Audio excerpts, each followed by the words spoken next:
THC has a lot of usages, and it's not all for recreational purposes. It's just knowing what you're using for. Like people are like, so what should I take? And I'm like, well, what's your diagnosis? What's the problem? And they're like, well, what if I just want to take something? I'm like, well, I'm a doctor. I don't just say take a Norco because you feel like it. Like that seems silly to me.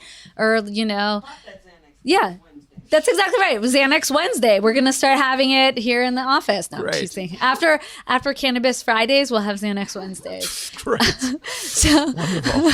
Robert Refkin will love that. Right. Perfect. So we'll start changing. But the point is no, like that's not the intention, right? And the intention is always, this isn't a vitamin. I tell people all the time, like, don't, we actually had a new rule set into place here in Los Angeles where you can't make these products look like children's foods, because for a long time you had like cannabis toast crunch, or you could get see an eyeball raise. You could, a lot of them were in gummy bears. That was kind of a classic. You cannot make it look like a gummy bear anymore. It has to be a simple square or rectangle object. It has to be labeled appropriately, because what we were having problems with were kids getting into this stuff because mom and dad or grandma or grandpa left it around, or a friend brought it over, and they, took a gummy bear out and ate it. And, as every kid should eat a gummy bear, that's fine. But it shouldn't be something that's laced with a medication or a drug. Right? Sure. So we were seeing a lot of pediatric overdoses that were landing in the emergency department. And that's something that I'm really sensitive to. Of course, we both have kids.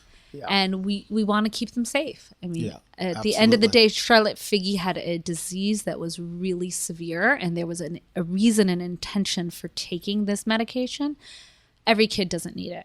And this is like, it's so near and dear to my heart, because people are like, when I first started getting into this space, people were like, well, would you rather your daughter smoke pot at a college party or drink alcohol? And I was like, number one, if she's going to do either, she needs to learn how to be safe, how to be getting her own either medication or pot or alcohol and not getting it from a stranger, because that we know is going to be a risky. Bigger problem and riskier. Exactly. We don't know what it is. So educating my daughter about what you use, how you get it, and when it's appropriate. Yeah, you still can't get in a car or do anything else that you should. That's right. The same. We still can use Uber and Lyft, and we can still go down those pathways of talking about sober drivers. And it's not about what you use. It's about safety. And it's about understanding that there's, limitations to everything, and that, you want to experiment with some things.